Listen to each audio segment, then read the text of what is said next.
ஓம் ஸ்ரீராம ராம ராமேதி ரமே ராமே மனோரமே சகசிரநாம தத்துல்யம் ஸ்ரீராமநாம வராணனே. உலகம் யாவையும் தாமுழா வாக்கலும் நிலைபெறுத்தலும் நீக்கலும் நீங்களா அழகிலா விளையாட்டுடையார் அவர் தலைவர் அன்னவர் சரண் நாங்களே. எத்திர எத்திர ரகுநாத கீர்த்தனம் தத்திர தத்திர கிருத்தமாஸ்தகாஞ்சலிம் வாஷ்பவாரி பரிபூர்ணலோச்சனம் மாருதிம் நமது ராட்சசாந்தகம். அஞ்சிலே ஒன்று பெற்றான் அஞ்சிலே ஒன்றை தாவி அஞ்சிலே ஒன்று ஆறாக ஆரியர்க்காக ஏகி அஞ்சிலே ஒன்று பெற்ற அணங்கை கண்டு அயலாரூரில் அஞ்சிலே ஒன்றை வைத்தான் அவன் எம்மை அழித்துக் காப்பான். இன்னைக்கு நம்ம கம்பராமாயணத்துல பாலகாண்டத்துல குலமுறை கிளைத்து படலத்துல 20வது பாடல் பார்க்க போறோம்.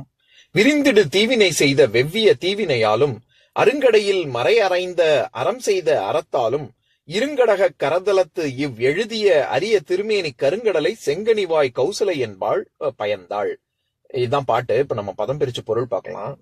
விரிந்திடு தீவினை, உலகில் பரவிய பாவங்கள் செய்த வெவ்விய தீவினையாலும் பண்ணிய கொடிய பாவச் செயலாலும் அருங்கடையில் அறிவதற்கு அரிய எல்லையில்லாத மறை அறைந்த வேதங்களில் சொல்லப்பட்டுள்ள அறம் செய்த தர்மங்கள் செய்த அறத்தாலும் தர்மத்தாலும் செங்கனி வாய் சிவந்த கொவ்வைக்கனி போன்ற வாயையுடைய கௌசலை என்பாள். மூத்தவளான கௌசலை எனப்படுபவள் கடக கரதலத்து பெரிய கடகம் என்னும் அணி அணிந்த கைகளையும் எழுது அரிய திருமேனி சித்திரத்தில் எழுத முடியாத அழகிய உடலையும் உடைய இக்கருங்கடலை கடல் போன்ற கரிய நிறமுடைய இந்த ராமனை பயந்தாள், பெற்றாள்.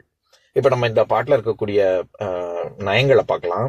அதாவது கௌசல்யா தேவி ராமனை பெற்றாள் அப்படின்னு விஸ்வாமித்திரர் ஜனகனுக்கு இந்த பாடல்ல சொல்றாரு.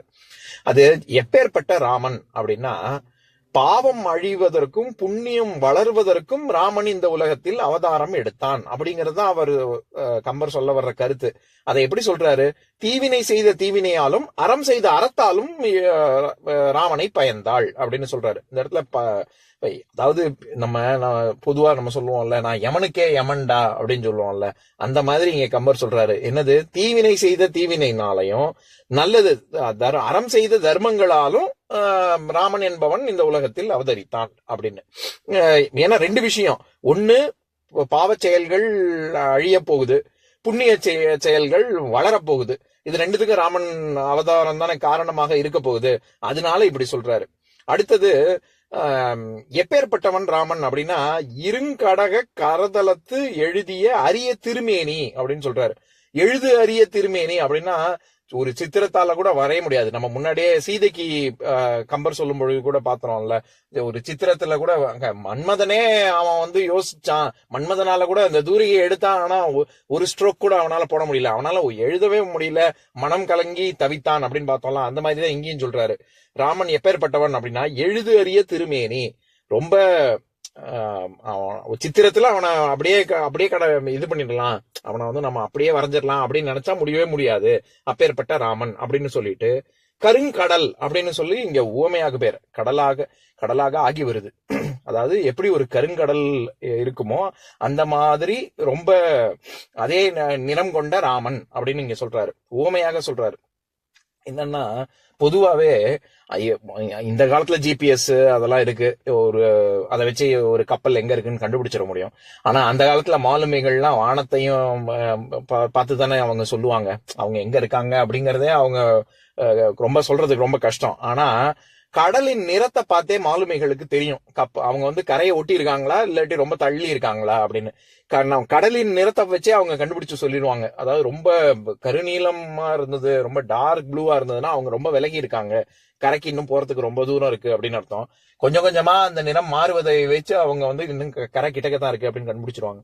எதுக்கு சொல்ல வரேன், கருங்கடல் அப்படின்னு, இந்த கருங்கடலை பயந்தாள் அப்படின்னா ரொம்ப டீப் ப்ளூ சி, அந்த டீப் ப்ளூ என்ன நிறத்துல இருக்குமோ அந்த நிறத்தில் இருக்கக்கூடிய ராமன் அப்படின்னு சொல்ல வர்றாரு. தீவினை செய்த தீவினை அப்படின்னு சொல்றதுக்கு, விரிந்திடு தீவினை செய்த வெவ்விய தீவினையாலும் அப்படின்னு சொல்றாருல்ல, அந்த இடத்துல வெவ்வுதல் வெவ்வினை அப்படிங்கறதே ரொம்ப வெப்பயமானது சூடானது அப்படின்னு பொருள். அது சூடானது சுட்டரிக்க கூடியதுங்கிறதுனாலதான் அது கொடியது அப்படிங்கிற ஒரு பொருளும் இருக்கு. அதனால அங்க வெவ்வினை அப்படின்னாலே ரொம்ப தீவினை அப்படின்னு தான் அர்த்தம். விரிந்திடு தீவினை செய்த வெவ்விய தீவினையாலும்னா தீவினை செய்த தீவினையாலும் அப்படின்னு சொல்ல வர்றாரு. அதே மாதிரி அறம் செய்த தர்மத்தாலும் அறத்தாலும் அப்படின்னு சொல்ற இடத்துல எப்பேற்பட்ட அறம் அப்படின்னா மறையறைந்த சொல் அறம் அப்படின்னு. நம்ம சொல் அப்படிங்கிற சொல்லுக்கே பல பொருள் இருக்கு. அதுல ஒண்ணு அறைதல். அறைதல்னா சொல்லுதல் அப்படின்னு பார்த்தோம்ல. அறைதலுக்கும் சொல்லுதலுக்கும் என்ன வித்தியாசம் அப்படின்னா, அறுதியிட்டு உறுதியிட்டு திட்டவட்டமாக சொல்வதுதான் அறைதல். அதனாலதான் பறைசாற்றுதல், நம்ம பறை அறை அப்படின்லாம் சொல்றாங்கல்ல. அந்த மாதிரி வேதம்ங்கிறது உறுதியானது, நிலையானது, என்றும் இருக்கக்கூடியது, அழிவில்லாதது அப்படிங்கிறதுனால மறை சொல்லும் அறம் செய்த அறத்தாலும் அப்படின்னு சொல்லல கம்பர். மறை அறைந்த அறம் செய்த அறத்தாலும் அப்படின்னு. அறைந்தன அறுதியிட்டு உறுதியாக சொல்லக்கூடியது வேதம், அதனால மறை அறைந்த அப்படின்னு சொல்றாரு. எப்பவுமே ஒருத்தர் ரொம்ப அழகானவர், அதாவது பண்பானவர் அப்படின்னு சொல்றதுக்கு அவங்க பொதுவா ஒண்ணு அவங்க கண்களை வர்ணிப்பாங்க, இல்லாட்டி கைகளை வர்ணிப்பாங்க. கொடுத்து கொடுத்து சிவந்த கரங்கள் அப்படின்லாம் சொல்லுவாங்கல்ல. இது ரெண்டு தான் அவங்களுடைய கருணையை வெளிப்படுத்துறது கண்ணும் கையும் தான். அதனால எதுக்கு சொல்ல வரேன், அதனால கம்பர் அதே மாதிரி இங்க என்ன பயன்படுத்துறாரு, இருங்கடக கரதலத்து அப்படின்னு. எப்பேற்பட்ட கைகள் கொண்டது அப்படின்னா பெரிய கடகம்னு சொல்லக்கூடிய அணி அணிந்த கைகள் அப்படின்னு. இந்த கடகம்ங்கிற சொல் நம்ம ஏற்கனவே பார்த்திருக்கோம். அதாவது மிதிலை காட்சி படலத்துல 17வது பாடல், கம்பராமாயணத்துல 496வது பாடல். அதை படிக்கிறேன் கேளுங்க. கடகமும் குழையும் பூணும் ஆரமும் கலிங்க நுண் நூல் வடகமும் மகரையாழும் வட்டினி கொடுத்து வாசத்தொடையலம் கோதை சோர பளிக்கு நாய் சிவப்பத் தொட்டு படைநெடுங்கண்ணாராடும் பண்ணைகள் பலவும் கண்டார். ராமலட்சுமணர்கள் விஸ்வாமித்திரர் வராரு, பின்னாடியே ராமலட்சுமணர் வராங்க. அப்ப மிதிலையில எப்படி எல்லாம் இருந்தது அப்படின்னு சொல்ற இடத்துல பெண்கள் உட்காந்து போர்ட் கேம்ஸ் விளையாடிக்கிட்டு இருக்காங்க, ஆட்டங்க ஆடிக்கிட்டு இருக்காங்க, அப்பேற்பட்ட பண்ணைகள்லாம் பார்த்துட்டு வராங்க அப்படின்னு சொல்ற இடத்துல என்னென்னலாம் வட்டினி கொடுக்குறாங்க. வட்டினா பெட் பண்ணி விளையாடுறது இருக்குல்ல, அந்த மாதிரி ஆன ஆட்டங்கள். அதுல என்னென்னலாம் வட்டினி கொடுக்குறாங்க அப்படின்னா கடகம், குழை, பூணும் ஆரம், கலிங்க நுண்ணூல் வடகம், மகரையாழ், இந்த மாதிரி 6 விஷயங்கள் கொடுக்குறாங்கன்னு பார்த்தோம்ல. அதுலயே நம்ம பார்த்திருக்கோம். கடகம் அப்படிங்கிற சொல்லுக்கு பல பொருள் இருக்கு. அதுல ஒண்ணு கங்கணம் அப்படின்னு அர்த்தம். நம்ம கங்கணம் கட்டிட்டு அலையறான் அப்படின்னு சொல்றோமே, அந்த கையில மாட்டக்கூடிய ஒரு ஆபரணம் தான் அது. அந்த கங்கணம் தான் கடகம். இந்த எதுக்கு சொல்ல வரேன், அப்பேற்பட்ட கை கொண்ட இது ராமன் அப்படின்னு சொல்றாருன்னா ரொம்ப கருணை உள்ளம் கொண்டவன் ராமன் அப்படின்னு சொல்ல வர்றாரு. இப்ப நான் பாட்டை இன்னொரு தடவை படிக்கிறேன் கேளுங்க. விரிந்தெடு தீவினை செய்த வெவ்விய தீவினையாலும் அருங்கடையில் மறையறைந்த அறம் செய்த அறத்தாலும் இருங்கடக கரதலத்து எழுத அறிய திருமேனி கருங்கடலை செங்கனி வாய் கௌசலை என்பாள் பயந்தாள். இன்னொரு நாள் இன்னொரு பாட்டு பார்க்கலாம். ஓம் शान्ताकारं भुजगशयनं पद्मनाभं सुरेशं विश्वाधारं गगनसदृशं मेघवर्णं शुभाङ्गं लक्ष्मीकान्तं कमलनयनं योगिहृद्यानगम्यं वन्दे विष्णुं भवभयहरं सर्वलोकैकनाथम्. உம்பரோடு இம்பர்காரும் உலகம் ஓர் ஏழும் ஏழும் எம்பெருமான் என்று ஏத்தி இறைஞ்சி நின்று ஏவல் செய்ய தம்பியரோடும் தானும் தருமமும் தரணி காத்தான் அம்பரத்து அனந்தர் நீங்கி அயோத்தியில் வந்த வள்ளல். ஓம் பூர்ணமதः பூர்ணமிதம் பூர்ணாத் பூர்ணமுதஸ்யதே பூர்ணஸ்ய பூர்ணமாதாய பூர்ணமேவாவசிஷ்யதே. ஓம் சாந்தி சாந்தி சாந்திः.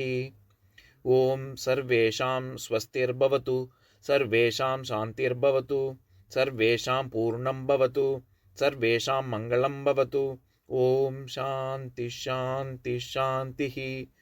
ஓம் சர்வே பவந்து சுகினः सर्वे सन्तु निरामयाः सर्वे भद्राणि पश्यन्तु मा कश्चित् दुःखभाग् भवेत्.